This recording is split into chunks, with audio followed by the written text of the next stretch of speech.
하나님의 말씀은 로마서 1장 1절로부터 11절까지 말씀입니다. 그러므로 우리가 믿음으로 의롭다 하심을 받았으니 우리 주 예수 그리스도로 말미암아 하나님과 화평을 누리자. 또한 그로 말미암아 우리가 믿음으로 서 있는 이 은혜에 들어감을 얻었으며 하나님의 영광을 바라고 즐거워하느니라. 다만 이뿐 아니라 우리가 환난 중에도 즐거워하나니 이는 환난은 인내를, 인내는 연단을, 연단은 소망을 이루는 줄 알미로다. 소망이 우리를 부끄럽게 하지 아니함은 우리에게 주신 성령으로 말미암아 하나님의 사랑이 우리 마음에 부은 바 됨이니, 우리가 아직 연약할 때에 기약대로 그리스도께서 경건하지 않은 자를 위하여 죽으셨도다. 의인을 위하여 죽는 자가 쉽지 않고 선인을 위하여 용감히 죽는 자가 혹 있거니와, 우리가 아직 죄인 되었을 때에 그리스도께서 우리를 위하여 죽으심으로 하나님께서 우리에 대한 자기의 사랑을 확증하셨느니라. 그러면 이제 우리가 그의 피로 말미암아 의롭다 하심을 받았으니 더욱 그로 말미암아 진노하심에서 구원을 받을 것이니, 곧 우리가 원수 되었을 때에 그의 아들의 죽으심으로 말미암아 하나님과 화목하게 되었은즉 화목하게 된 자로서는 더욱 그의 살아나심으로 말미암아 구원을 받을 것이니라. 그뿐 아니라 이제 우리도 화목하게 하신 우리 주 예수 그리스도로 말미암아 하나님 안에서 또한 즐거워하느니라. 아멘. 오직 행함이 없지만, 오늘 1절의 말씀을 보면 믿음으로만, 은혜죠, 은혜로만 우리에게 의롭다 하심을 주신 하나님을 찬양합니다. 은혜로만 의롭다 하심을 받은 우리에게 오늘 본장은 두 가지 특혜를 보여주고 있는데, 그중에 첫 번째가 하나님과 화평이 시작됐다라는 1절 말씀이죠. 말씀을 보면 그러므로 우리가 믿음으로 의롭다 하심을 받았으니 우리 주 예수 그리스도로 말미암아, 합독합니다. 시작. 하나님과 화평을 누리자. 자, 하나님과 화평을 누려야 된다라고 권면을 하시는데, 말씀이 화평이란 뭘까요? 우리는 수없이 많은 화평의 터널을 넘어왔기 때문에 나름대로 화평은 이런 겁니다 라는 정의가 있단 말이에요. 그러나 저는 오늘 이 본장을 통해서 우리가 가져야 할, 넘어야 할 화평이 뭔가, 저는 마태복음 5장 9절에서 그 시선을 좀 맞추고자 하는데, 화평케 하는 자는 복이 있나니, 읽어봅니다. 시작. 그들이 하나님의 아들이라 일컬음을 받을 것이며 라고 말씀하거든요. 그럼 화평이란 뭐냐? 저는 이렇게 정의하고 싶어요. 아들의 의무와 권리의 시작이다. 다시 말합니다. 하나님과 화평을 누리자. 화평이 뭐냐? 아들의 의무가 시작되는 것이요, 아들의 권리가 시작되는데, 아들의 의무로 하나님과 소통하는 것, 아들의 의무로 하나님과 교제하는 것, 이것이 하나님과의 화평을 나눔의 시작이다라고 할 수가 있는 거예요. 여러분, 아들이 되었으면 당연히 의무가 생기는데, 그 의무를 잘 할 때 권리가 오는 거죠. 간간히 말씀드리지만 권리만 주장하고 의무를 안 지키면 문제가 있죠. 그렇잖아요. 정말로 하나님과 소통이 열리면 권리는 나중이고, 하나님이 원하시는 의무에 대해서 책임감을 갖는 것이, 그렇죠, 서로의 관계다라고 할 수가 있는 건데, 여러분, 화평은 하나님과 아들로서의 의무를 누리는 건, 의무를 다하는 건데, 의무는 소통이라고 그랬죠. 여러분, 소통은 무슨 소통이에요? 말씀의 소통이에요. 아들과 아버지가 소통이 끊어지면 그거는 관계만 있는 거예요. 여러분, 관계는 반드시 언어가 있어야 되고, 마음이 있어야 되고, 생각이 통일돼야 되고, 하나가 되는 누림이 있어야 되는 겁니다. 근데 호적에는 아버지와 아들이라는 호적만 있고, 그냥 관계 형성만 돼 있고, 서로 대화도 없고, 눈빛도 안 마주치고, 서로 다른 마음을 가지고 있으면 그게 어떻게 여러분 부모 자녀의 관계라고 할 수 있겠어요? 영적인 것도 마찬가지입니다. 화평을 나누자, 화평을 누리라는 것은 영이신 주님과 영의 자녀가 된 내가 소통이 되라는 거예요. 근데 이 소통의 언어는 뭐냐? 말씀이에요. 이 소통의 지혜는 뭐냐? 말씀이에요. 이 소통의 매체는 뭐냐? 하나님의 말씀이에요. 그러니까는 소통하라, 하나님과 화목하라라는 것은 자녀된 우리는 반드시 말씀을 가지고 하나님과 관계를 맺으라는 거예요. 우리의 신앙생활의 첫 번째 문제될 확률이 있는 것은 말씀으로 아버지와 소통하는 것이 아니라 말씀으로 주님과 관계를 맺고 말씀에서 답을 찾고 말씀에서 대화를 나누는 것이 아니라, 아직도 많은 분들은 그렇습니다. 내 생각으로 소통하려고 그러고 내가 살아왔던 방식으로 주님과 관계를 맺으려고 그래요. 여러분, 하나님은 영이시기 때문에 하나님의 소통은 딱 하나입니다. 오직 말씀을 통해서 말씀하시고, 말씀을 통해서 관계를 맺으시고, 말씀을 통해서 답을 주시고, 말씀 안에서 열매를 맺기를 원하죠. 근데 우리는 이 소통이 여전히 미숙해요. 목사라는 직분을 가지고도, 장로라는 직분을 가지고도 자칫 잘못하면 소통을 한다는데 당신의 생각 갖고 소통을 하려고 그래. 당신의 생각을 어필하고 당신의 생각으로 해석하고 살아왔던 경험과 방식으로 성경을 읽으려고 하고, 여러분, 하나님과 화목하라, 하나님과 화평하라, 육이 살아왔던 방식이 무너지는 게 화목이에요. 내가 살아왔던 모든 경험들을 포기하는 게 하나님과 화평이다, 그 말이에요. 자, 화평의 통로는 딱 하나입니다. 오직 말씀이에요. 그러니까 하나님과 화평하라는 것은 말씀을 발견하고 말씀을 통해서 주님과 기도하고, 말씀을 읽고 말씀을 통해서 주님을 깨달아 주님과 소통하고, 말씀 진리를 알고 진리 안에서 주님과 관계를 맺고 주님과 소통하라. 이것이 성경이 말하는 하나님의 아들의 의무요, 또 하나님과 화평의 개념이라는 것을 우리는 다시 한번 정리하시기를 주님의 이름으로 간절히 소원합니다. 다시 말합니다. 인간의 고집 무너져야 돼요. 내 생각에는, 내 방식으로는, 내가 살아왔던 경험에 의해서는 신앙생활에 자꾸, 뭐 사람과도 마찬가지겠지만, 여러분, 사람과 사람이 잘 지내고 사람과 잘 지내면 못 지내고, 이건 두 번째예요. 우리는 신앙생활을 하나님 때문에 오는 거지 사람 때문에 오는 게 아니거든. 여러분, 사람과 사람의 불통도 쉽지 않지만 하나님과 나 사이에 불통이 형성되면 끝나는 겁니다. 하나님과 형통한 사람이 사람과 불통할 이유는 없지만 사람과의 관계는 제쳐놓고 이유를 막론하고 성도는 하나님과 형통해야 돼. 하나님과 통해야 돼. 하나님과 소통이 일어나야 돼. 그러면 방식이 뭡니까? 아들들의 의무는, 아들 되는 의무가 돼. 아들의 의무는 오직 말씀, 오직 진리, 진리로 대화하고 말씀으로 소통하고 말씀 붙잡고 기도하고 말씀 안에 예배하고. 참 여러분, 머리 아픈 얘기 같지만 이게 팩트입니다. 그래서 여러분, 화평은 진짜 화평을 깨달아서 하나님과 영적인 호흡이 시작되고, 이제 영적인 사람에 대해서 하나님과 화목하는 순간부터 진짜 환란이 시작되는 거예요. 우리는 환란하면 세상에서 맛보았던 그런 경험들을 떠오를 수 있잖아요. 여러분, 그걸 말하는 게 아닙니다. 여러분, 세상의 환란은 제쳐놓고 정말로 하나님과 화목하고 하나님과 화평해서 그 하나님과 영적인 소통이 일어나는 순간부터 진짜 환란이 열리는데 긴장하지 마십시오. 육의 사람으로 살다가 영의 사람이 되었어요. 그러면 여러분, 환란이 오는 건 당연한 거예요. 여기서 말하는 환란은 내가 세상에서 환란 때문에 교회에 나왔는데 또 환란이 있단 말이냐. 여러분, 이렇게 되었으면 좋겠습니다. 지금까지 당했던 세상 환란은 끊어지고 이제 교회에 왔다면 새로운 환란을 맛보시기 바랍니다. 환란의 내용이 다르고 환란의 결이 달라요. 이게 돼야 돼요. 다시 말합니다. 내가 또 환란을 당해야 됩니까? 환란 당하셔야 돼요. 주님의 환란 속에 들어와야 세상 환란을 이겨. 주님의 환란이 내 것이 되어야 비로소 세상 환란은 나를 못 이겨.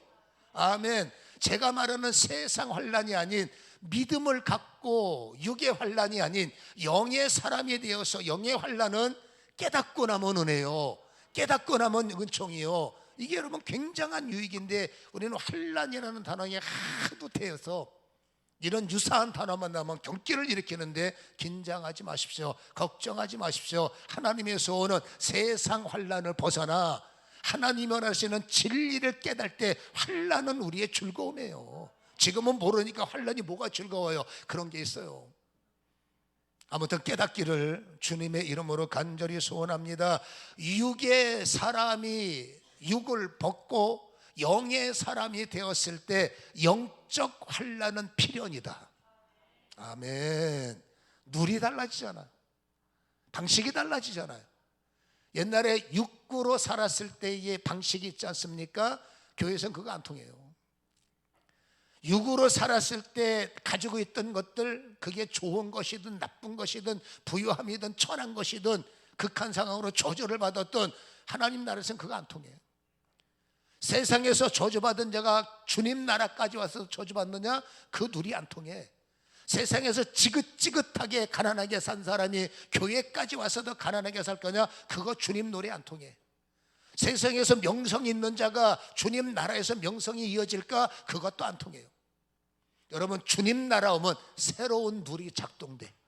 성경적으로 막 해석 결론을 말하면 가난했던 사람이 부유함으로, 약했던 사람이 강함으로, 그렇잖아요. 잘 나갔던 사람은 더 잘 나가야 되고, 모래성 같은 권력 아니라 하나님이 주시는 권력은, 권세를 엑수시아를 말합니다. 모래성 같은 여러분 권세가 권력이 아니라 하나님이 주시는 영원한 권력, 세상을 주다는 영원한 역사. 할렐루야. 이것이 내 것이 되려면 환난은, 이건 여러분 불가피한 겁니다. 육의 방식이 무너져야 영의 방식이 내 것이 되고, 영의 방식이 내 것이 되어야 세상 환난을 밀어버리고. 환난 결론이 뭡니까? 하나님의 소망과 하나님의 영광과 결론이에요. 이것이 내 것이 될 때 영원한 누림의 역사가 일어난다. 육으로 있었을 때는 하나님과 원수였죠. 당연히 내 영은 살았지만 죽은 영이고, 이제 내가 예수를 믿고 여러분 육이 하나님과 이제는 원수가 된 것이 아니라 오히려 세상과 멀어지면 나의 육은, 보세요, 하나님과 원수가 된 육체들은 세상과는 인기 짱입니다. 하나님과 원수가 된 육체가 꺼리낄 것이 뭐가 있습니까? 마시는 게 꺼리낍니까? 장소가 꺼리낍니까? 여러분, 나쁜 집 골라해도 여러분 그게 꺼리낍니까? 육으로 사는 사람들은 당신이 맞으니까 그러고 사는 거예요. 그러니까 세상에서 인기 있고 세상에서 여러분 잘 나가는 사람들은 하나님과 점점 원수가 되고 멀어질 확률이 높겠죠. 근데 이 둘이 달라진 거예요. 이제는 내 육이 하나님과 친밀해지고 죽었던 나의 영이 산영이 돼버리니 하나님 방식을 취하니 저 인간 점점 이상해져서 사회상 사람들 재미없는 인간. 이제는 여러분 장소에 와서도 장소를 꺼리하고 말도 가려하고 마시는 것도 이거 안 마십니다, 저거 못 마시. 저 인간이 왜 하루아침에 왜 이렇게 됐어? 근데 재미없는 인간. 그런 여러분 뭐 의의를 따지고 앉아있고 정의를 따지고 앉아있고 고리타분한 인간, 재미있던 인간이 눈이 달라지니까 재미없는 인간, 그거 여러분 공격이 들어오고 핍박이 들어올 수밖에 없는 거죠. 그러니까 신앙생활하면 세상적 환난을 말하는 게 아니라 신앙인이라는 것 때문에 신앙인의 환난을 맞이하고 신앙인이 됐기 때문에 여러분 환난을 당할 수밖에 없기에 룰이 달라지면 환난을 피할 수가 없다. 신앙생활하는 순간부터 세상과 충돌이 일어나지 않으면 그 신앙인이 아니에요. 충돌은 불가피합니다. 보세요, 새로 교회에 들어오신 분을 새신자라고 그래. 여러분, 새신자가 되는 분들이 아마도 나름 기대감을 갖고 왔다가 실망감으로 바뀌어지고 충격도 받고, 그렇죠, 뭐 이래 라고 무거워질 겁니다. 교회에 와서 뭔가 잘 되겠지, 돈도 생길 거야, 신이 나를 도우셔서 승진도 잘 되고 신이 나를 도우셔서 어쩌고 저쩌고 다 있을 거예요. 결론적으로 틀린 것은 아닙니다만은 여러분, 그것이 내 능력이 되는 과정에서 여러분 새신자에게는 훈련이 필요하잖아. 새신자에게는 교육이 필요하잖아. 다시 말해서 신앙의 옷을 입어야 되잖아. 그럼 불편해지는 거예요. 교회에 왔더니 이렇게 말합니다. 10의 1조를 내야 된다. 칼만 안 든 거죠. 어떻게 번 돈인데 11조를 내라고 그래. 이게 여러분 뭔가 교회에 오면 돈이라도 될 줄 알고 왔더니 뺏기게 생겼으니까 이게 이거 생각 다시 해봐야 되겠네. 이게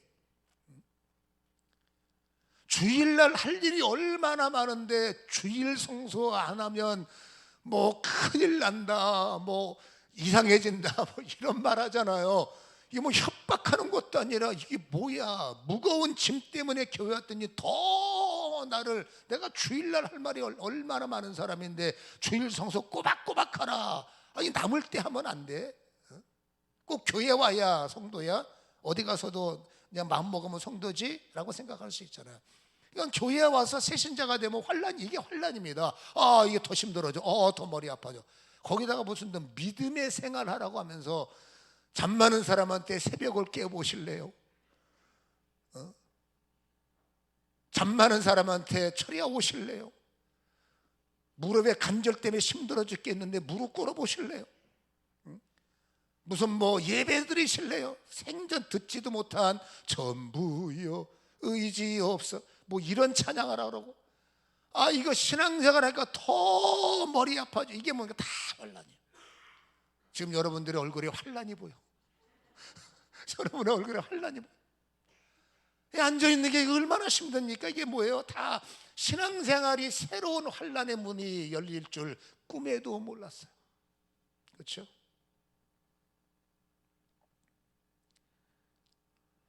여러분, 그래서 신앙생활을 어떻게 달래고 더 이렇게 감싸서 겨우 새신자를 보면서 이제 헌신자, 기신자가 되었더니 이제는 믿음 생활에 업그레이드가 필요하다네. 그러면서 영성 생활, 믿음 생활 겨우 통과했는데 이제 업그레이드 시키려는 거면 영성 생활에 여러분 헌신을 요구하는 거예요.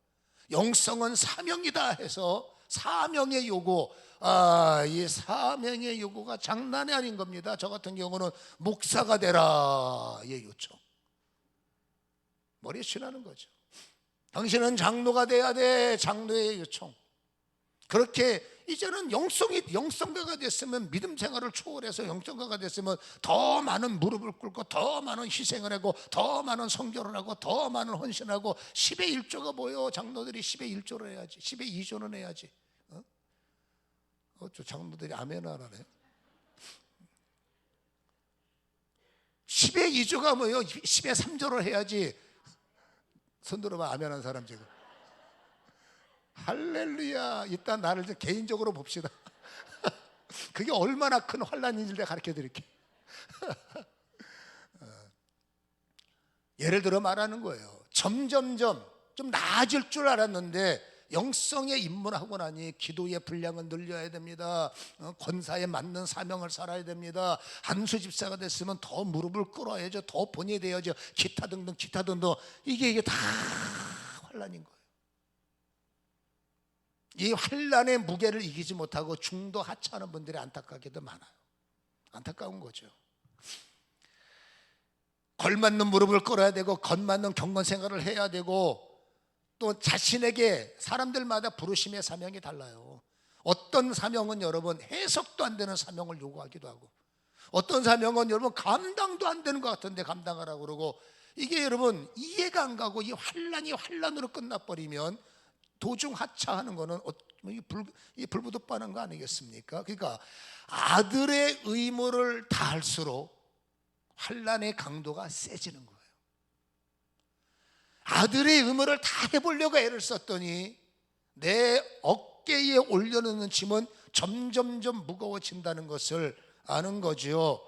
어쩔 수 없죠. 육과 영이 결별하니 환란이 올 수밖에 없고, 영성이 익숙해질 때까지는 소위 성장통이라는 것, 제가 잘 쓰는 말이 있죠.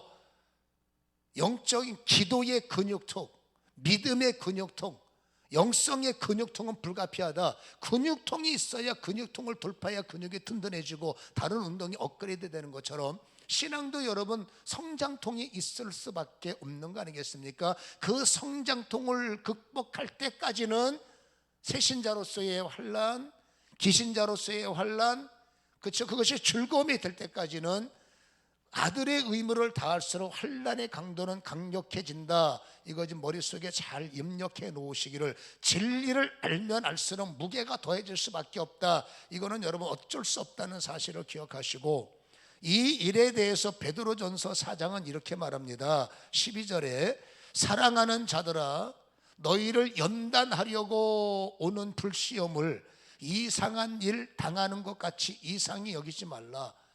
여러분, 연단은 욥기서 23장 10절에 너를 연단한 후에, 너를 단련한 후에 너는 정금이 될 거야. 여러분, 단련이 있어야 깎아지고 육을 깎아내고 삶의 방식을 깎아내고 하나님과의 화평과 말씀을 깨닫고 말씀이 나의 재산이 되고 말씀이 나의 후원이 되고 말씀이 나의 능력이 되고 말씀이 나의 기름붐이 되어야 돼요. 세상의 환난을 이길 수 있으려면 보세요, 그냥 교회 생활 한다고 세상의 환난이 없어지는 건 아니잖아요. 내가 여러분 넘어질 수, 세상의 환난을 왜 당해? 부족하니까 당신들로 환난 당하는 거예요. 여러분, 압도적이지 못하고 어설프니까 환난을 당하는 거예요. 여러분, 세상은 이래도 환난 저래도 환난, 하나님이 볼 때 넌 그러니까 환난 당하고 너 이러니까 부족해. 하나님은 부족을 그냥 둘 수가 없어. 단련시켜야 되고 보충하셔야 되고 이기는 자가 돼야 되고 생각도 언어도 중심도 소위 말해서 다 잡아주셔야 돼요. 그 다 잡아주는 가정을 연단이라고 그래요. 부족하지 않은 너, 세상 어디다 내놔도 모자라지 않는 너, 네가 세상 어디를 가든지 어줍잖은 리더십이 아니라 확실한 리더십, 분명한 능력, 분명한 역사, 분명한 말씀. 어중가 말씀도 아는 것도 아니고 모르는 것도 아니라 지도도 하는 것도 아니라 안 하는 것도 아니라 이 제일 답답. 그러면 진짜 환난이 어중간한 겁니다.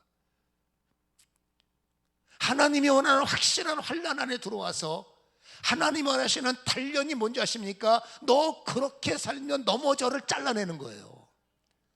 너 그렇게 생각하면 큰일 난다를 차단하는 겁니다.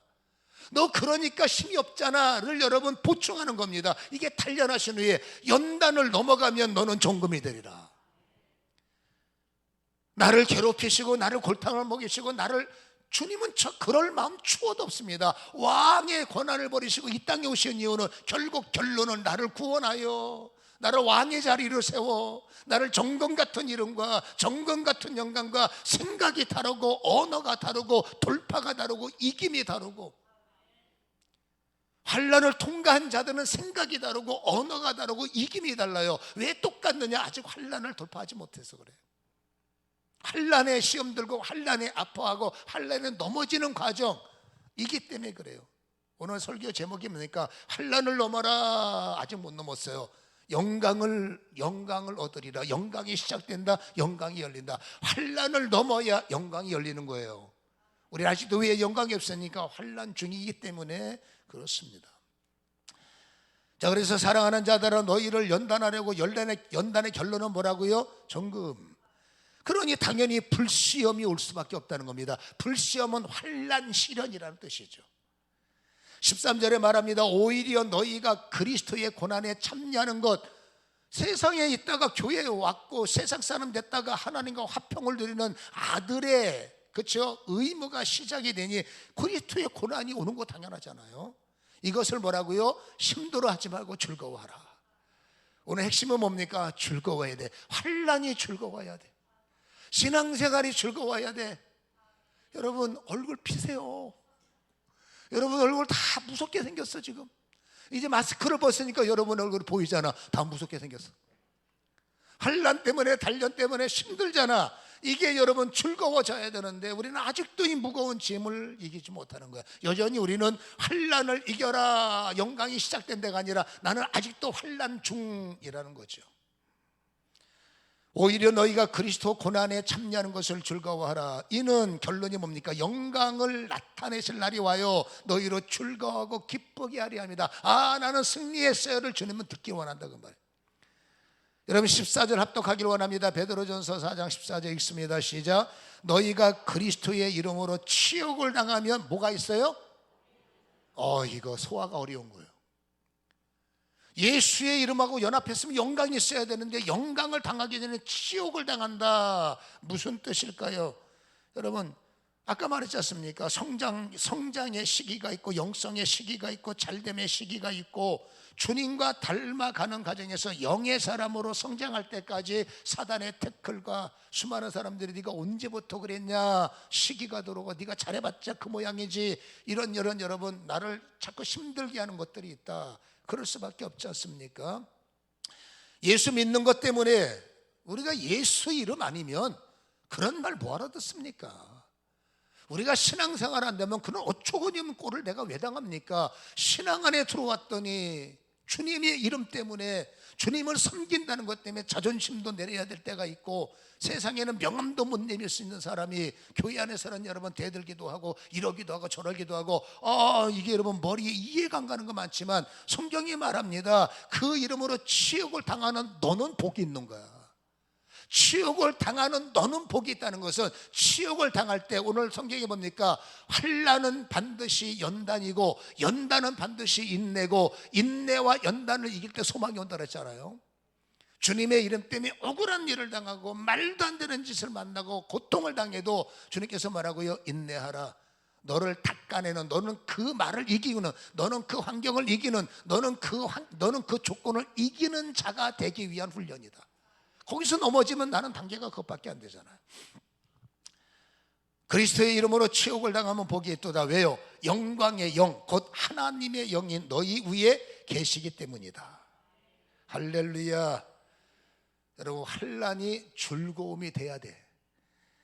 오늘 로마서 3장 5장 3절을 보면 다시 말합니다. 다만 이뿐이 아니라 우리가 환난 중에도 즐거워하나니 라고 말하지 않습니까? 여러분, 반드시 환난이 즐거움일 수밖에 없다는 진리를 미리 깨닫고 아멘하기를 축원합니다. 여러분, 환난을 통해서 인내, 이거 보세요. 인내를 통과해야 이 환난이 나에게 즐거움이 된다는 겁니다. 인내는 뭔지 아십니까? 확신이에요. 제가 예수님의 인내를 말씀드렸죠. 어떻게 저런 사람이 목사예요? 어떻게 저런 인간이 장로예요? 어떻게 저런 사람이 교회 다닙니까? 우리는 그 사람의 과거와 현 주소를 보고 저런 인간이 교회 오면 안 되지, 그런 인간이 교회 안 오면 어떤 인간이 교회 오겠어요? 교회는 인생의 마지막 보루인데, 교회만이 그 인간을 품어낼 수 있고, 교회만이 그 인간을 바꿀 수 있고, 교회만이, 그렇잖아요? 교회까지도 우리 사상으로 너는 안 돼, 너는 돼, 그럼 교회가 아니에요. 여러분, 교회가 그 모든 자들을 품어낸다는 것을 우리는 알고 있지 않습니까? 아무튼 가장 중요한 것은, 여러분, 예수님의 인내는 그겁니다. 알아요. 그러니까 생각말로 저 인간이 지금은 엉망으로 살지만 회개할 게 보이고, 장로가 될 게 보이고, 목사가 될 게 보이고, 성도가 될 게 보여. 그게 그리스도의 인내요. 마지못해서 기다려보자가 아닙니다. 인간은 그럴 수밖에 없어. 할 수가 없으니까 기다리지만, 하나님의 인내는 그게 아닙니다. 바뀔 걸 알고, 변화될 걸 알고, 쓰임받을 걸 알고, 그거를 주님은 미리 보시기 때문에 기다리시는 거예요. 하나님의 인내는 달라요. 바뀔 걸 알고 기다리는 겁니다. 목사 될 사람을 왜 버려? 장로 될 사람을 왜 버려? 우리는 그게 안 보이니까 저런 인간이, 하나님은 압니다. 변화가 일어날 걸, 바뀔 걸, 그게 인내예요. 믿음의 인내는 막연히 기다리는 인내가 아니라 소망 속의 인내입니다. 결론 속의 인내입니다. 영광 속의 인내입니다. 다시 말합니다. 막연히 가보자, 가지 마세요. 그런 막연한 걸 뭐하러 따라갑니까? 불투명한 걸 뭐하러 따라갑니까? 불완전한 요소를 왜 따라갑니까? 신앙은 불완전한 요소가 아닙니다. 막연한 게 아닙니다. 분명한 것입니다. 천국이 분명합니다. 응답이 분명합니다. 구원이 분명합니다. 우리의 소망은 정확한 거예요. 막연하게 가보자 아닙니다. 정확한 겁니다. 내가 못 보는 것뿐입니다. 성경은 막연한 세계를 분명히 열어주는 것이고, 성경은 불분명한 길을 분명하지 않을 보여주는 게 말씀이기 때문에 하나님과의 소통은 말씀이 없으면 안 되는 거예요. 환난을 넘어서야 영광이 보입니다. 그렇다면 그 영광이 무엇일까? 우리에게 주시는, 인간에게 주시는 최고의 영광이 무엇일까? 다시 한번 베드로전서 4장을 읽을 테니까 들어만 보세요. 14절 중요한 말입니다. 너희가 그리스도의 이름으로 치욕을 당하면 복이 있는 자로다. 영광의 영, 곧 하나님의 영이 너희 위에 계시기 때문이다. 진리의 영, 부활의 영, 회개의 영, 기도의 영, 성령은 한 분인데 다양한 모습의, 다양한 여러분 이름을 갖고 계세요. 다양한 활동력을 갖고 계세요. 그 중에 가장 중요한 것을 성령님을 딱 떼어서 성령님을 영광의 영이다 라고 말씀하고 계세요. 왠지 아십니까? 영광의 영이 나에게 오셔서 영광이 무언지 눈을 열어주시지 않으면 영광은 막연한 이론이 되는 거예요. 영광을 만져야, 영광을 볼 줄 알아야, 영광을 깨달을 줄 알아야 영광이 되는 거예요. 근데 그 영광이 막연해, 이론이에요. 그 영광이 막연해, 여러분 먼 거예요. 나하고 상관없어 보여요. 아닙니다. 영광의 영이 와야 돼요. 인간의 최고의 축복이 뭐냐? 영광의 영을 환난을 이겼을 때 받아내는 거예요. 환난을 뚫어서 받아내는 거예요. 자, 인간의 두 번째 특혜가 뭐라고 그랬습니까? 2절이 특혜예요. 로마서 5장 1절은 첫 번째 특혜요, 로마서 5장 2절은 두 번째 특혜죠. 또한 그로 말미암아 우리가 믿음으로 서 있는 이 은혜에 들어감을 얻었으며, 읽어봅니다. 시작. 하나님의 영광을 바라고 즐거워하느니라. 하나님의 영광을 만져야, 하나님의 영광을 알아야 즐거움이 오는 거예요. 근데 여러분, 이거는 2절은 제가 이거를 지금 푸는 이유는, 이건 여러분 영광의 영이 오지 않으면 죽었다 깨나도 몰라요. 영광을 말해보세요. 이론의 나열, 성경 공부 때 배운 것의 나열, 그건 나열이지 실제가 아니야. 우리가 배운 말씀을 증명해 주는 분이 성령이요, 우리가 받은 말씀을 확정시켜주는 분이 성령이요, 그 성령을 말합니다. 영광의 영이다.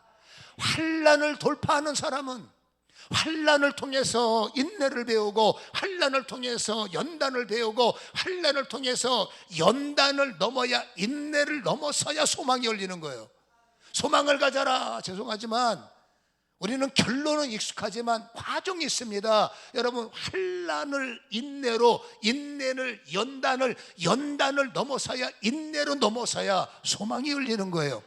여러분, 이 소망을 열어주시고자, 소망을 알게 하시고, 소망을 확정시키고, 소망을 여러분 열매를 보증하시는 이 성령이 영광의 영인 거예요.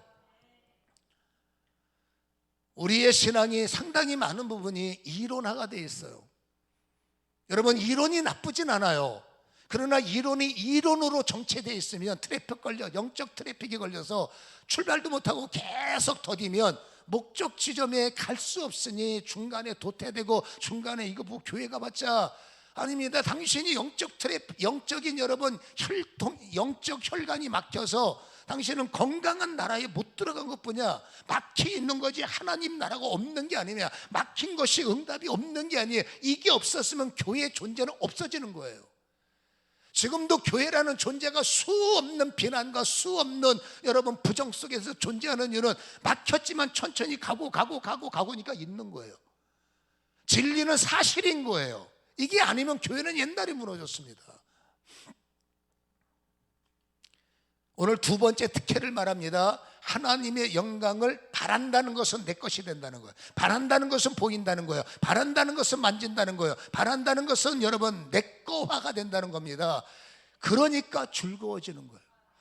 진짜 내를 깨닫으니까 즐거워지는 거예요. 여러분, 이 과정이 지금 우리는 즐겁지 않아요. 아직도 연단 속에 있고 여전히 환난 속에 있기 때문에 가야 되나 말아야 되나, 옮겨야 되나, 주저앉아야 되나, 떠나야 되나, 아직도 우리는 여러분 즐거움이 별로예요. 그냥 밥 먹을 때만 즐겁고, 기쁜 소리, 우스갯소리 들을 때 즐겁고, 그건 진리의 즐거움이 아니야.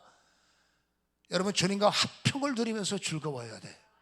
주님과 함께 가는 자리, 사명의 자리가 즐거움으로 해야 되는 거예요. 마지못해 하는 것은 얼마나 그게 피곤하겠어요. 그렇잖아요. 이것이 즐거움이 되려면 딱 하나, 영광의 영이 와야 돼. 이 영광의 왕이 안 오면 다 넘어지는 거예요. 왜 저 사람이 흔들리느냐? 영광의 영이 없기 때문에. 성령은 오셨지만 그건 진리를 알게 하시는 영이에요. 성령이 오셨지만 그것은 치유하는 영이에요. 영광의 영의 역할은 다른 거예요. 여러분, 환난을 이기시길 바랍니다. 환난을 돌파하시기 바랍니다. 환난을 뛰어넘기 바랍니다. 그때 뛰어넘으려고 마음먹은 나에게 영광의 영이 오셔서 영광의 눈을 여시고, 영광의 영적 감각을 살게 하셔서 영광을 만지게 하시고, 영광을 보게 하시고, 영광이 내게 된 것을 알게 하시니 하나님의 영광을 바라보고 즐거워하느니라. 할렐루야. 그래서 영광의 영이 오시면 소망이 이론이 아니고 실제라는 것을 보여주시는, 여러분, 한 사람의 소망이 뭘까요? 미래예요. 소망은 여러분 위리다 그 말입니다. 소망은 미래예요. 여러분, 영광의 영이 오셔서 나의 인생의 오늘을 돌파하면 내일이 얼마나 휘황찬란하고 내일이 얼마나 놀라운 일이 준비되어 있는지를 성령은 알려주시는 거예요. 소망이 뭐냐? 여러분, 나에 대한 미래이며 나를 향한 하나님의 예언이에요. 모든 성경은 거의 비유로 되어 있고 모든 성경은 거의 예언적 말씀이에요. 그 비유와 그 예언은 나를 향한 말씀이기 때문에 여러분, 나를 향한 소망이 뭐냐? 하나님은 예언합니다. 너는 잘 된다. 너는 이긴다. 쉽게 말하면 너는 내 아들이기에, 너는 내 기업이기에 반드시 내가 너를 통해서 나의 큰일 할 것이고, 부족한 육심 담고 있는 이거 다 빼내야 영을 담으니까, 영이 담겨와야 영은 진리니까, 진리를 담아야 진리가 말씀, 진리가 능력이요, 진리가 고난이요, 진리가 여러분 속기 말해서 세상을 움직이는 능력이에요. 내 안에 진리가 담겨야 능력이 되는 거예요. 진리가 없으면 능력이 안 돼. 그러니까 여러분, 성경을 안 본다는 것은 능력을 포기했다는 거예요. 성경과 멀어진 삶을 산다는 것은 내 그릇을 여전히 내 거, 내 학벌, 내 지식, 내 인맥, 그거 갖고 살아야 돼. 하나님 말합니다. 이거 빼내고 진리를 담아라. 진리가 너희의 보증이요, 진리가 너희의 권위요, 진리가 너희의 능력이다. 할렐루야. 예언은 성취됩니다. 이런 말씀 기억하십니까?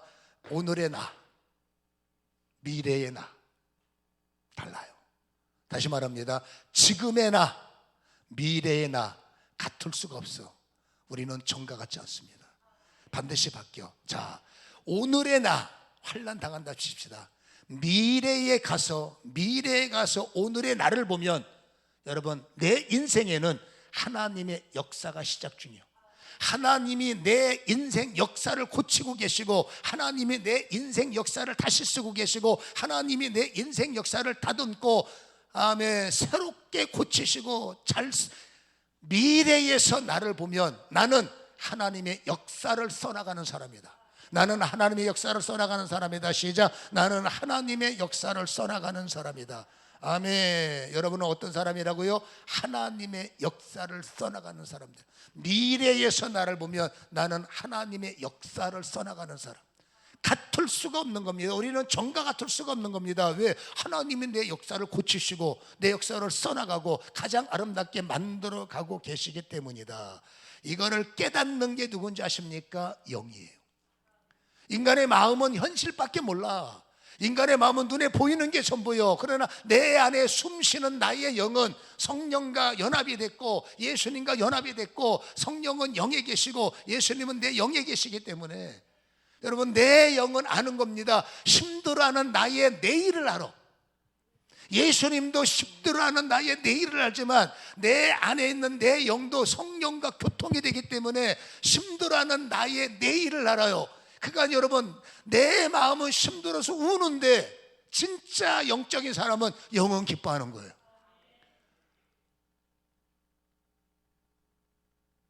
그러니 여러분, 우는데 웃음이 나와. 죽을 것 같은데 행복해. 여러분, 요거도 먹는 게 얼마나 이게 여러분 괴롭습니까? 근데 여러분 견딜 만한 거예요. 괜찮은 거예요. 왠지 아십니까? 영의 사람이 됐습니다. 영의 사람이 안 되면 힘든 것으로 끝나는 거예요. 그래서 성경은 영의 사람을 강조한 이유는 영의 사람은 느끼고 깨닫고 교통하기 때문에 그렇다 그 말입니다. 성경이 말할 때 환난 중에 즐거워한다라는 결론은 결국 영의 사람에게 초점을 맞춰서 써는 내용이다. 영으로 깨닫기를 주님의 이름으로 간절히 소원합니다. 인간은 부족해요. 인간은 모자라요. 인간은 아직도 멀었어요. 우리가 읽은 성경에서 여러분 7절에 6절에도 우리가 아직도 연약할 때에 경건치 않은 자를 위해서 죽었다. 8절에 우리가 아직도 죄인 되었을 때 그리스도께서 나를 위해서 죽으심으로 하나님에 대한 자기 사랑을 뭐했다고요? 확증하셨다. 여러분, 인간은 영의 사람이 돼서도 아직도 부족하고 여전히 넘어질 확률, 저도 보세요. 넘어질 확률 높습니다. 여러분도 넘어질, 오늘 어제 잘했다고 오늘 완벽하나? 오늘도 정신 안 차리면 넘어질 확률이 많아. 그러니 여러분, 영광의 영의 역할 보세요. 넘어질 수밖에 없는 나를 그냥 둘 수 없어. 겨우 환난을 이겨서 즐거워하며 들어온 내가 또다시 약하기 때문에 구원의 타격을 받을 수 있고 시련의 타격을 받을 수 있고 넘어짐의 타격을 받을 수 있는 나에게 영광의 영이 왜 필요하냐. 5절 보세요. 이게 오늘 마지막 말씀입니다. 읽어봅니다. 시작. 소망이 우리를 부끄럽게 하지 아니하면 우리에게 주신 성령으로 말미암아 하나님의 사랑이 우리 마음에 계속 부음받음이니라. 소망을 보증하시는 성령께서 부족한 내가 흔들리고 부족한 내가 쓰러지려고 할 때 여러분 그 성령께서 영광의 힘을 갖고 오셔서 여러분 나를 넘어지지 않도록 나는 절대 포기할 수 없습니다. 나의 구원은 절대로 무너지면 안 돼. 하나님은 세상은 여러분 나를 때릴 때 하나님은 나를 보호하시고 내가 내 자신의 손을 놓으려고 할 때도 하나님은 끝까지 나를 막아주시는 이유가 뭔지 아십니까? 하나님의 성령을 합니다. 너는 쓰임받을 자야. 너는 돌파할 자야. 너는 이길 자야. 이것이 지금 너의 역사가 새롭게 써있기 때문에 너는 세상에 간증할 사람이야. 이것은 하나님의 예언의 성취라는 것을 우리는 기억하시기를 주님의 이름으로 소원합니다. 그래서 부어주시는 것이 하나님이 나를 사랑하는 사랑의 보증을 배달해 주시는 거예요. 영광의 영의 마지막 역할이 뭐냐? 날마다 여러분 퀵서비스처럼 오셔서 배달하십니다. 하나님이 너를 포기하지 않는다. 사랑의 배달. 너의 그릇에 반드시 영광을 담을 거야. 사랑의 배달. 하나님이 너를 쓰신대. 사랑의 배달. 하나님이 너를 일으키신대. 사랑의 배달. 하나님이 너의 결론은 가장 아름다운 네가 될 거야 라는 사랑의 배달. 여러분 영광의 영이 하실 일은 이 하나님이 나를 포기하지 않는 여러분 사랑을 배달해 주시는 일이에요. 성령이여 사랑의 영으로 오십니다. 성령이여 사랑을 배달해 주십니다. 어떤 사랑이야? 내가 부족함에 느낄 때 사랑이 오는 겁니다. 부족함을 알아. 내가 채울 거야. 하나님 또다시 나는 넘어지려고 그래요. 사랑의 영이 배달합니다. 부족함을 알아. 내가 너를 버티게 할 거야. 나 같은 존재가 뭘 할 수 있습니까? 성령이 배달 오십니다. 다 알아. 너의 연약함 때문에 내가 죽었기에 너는 포기할 수 없는 나의 생명이야. 내가 너를 들었으리라. 내가 너를 바꿔주리라. 여러분 이것이 하나님의 결론이요 여러분 사랑의 배달임을 우리는 기억하셔서 두 가지 특혜를 잊지 마시기를 바랍니다. 화평은 이미 시작됐어요. 화평은 말씀으로 교제하는 것이고 여러분 환난이 말씀 때문에 오는 환난들 이것을 여러분 어쨌든지 소망으로 바꾸기 위해서는 영광의 영을 받아야 돼요. 소망이 환난에 무너지지 마시고 환난 속에서 영을 구하세요. 영광의 영을 주옵소서. 환난을 이길 만한 힘을 주옵소서. 그때 그 환난의 영이 여러분에게 소망을 주시고 날마다 부족함 속에 사랑을 채우셔서 우리가 이기는 그날까지 보증해 주시고 결국 하나님의 승리가 여러분 나타날 때 우리는 그럼에도 즐거움을 누릴 수 있는 이런 성령의 사람이 됨을 기억하시길 주님의 이름으로 축원합니다. 기도하겠습니다.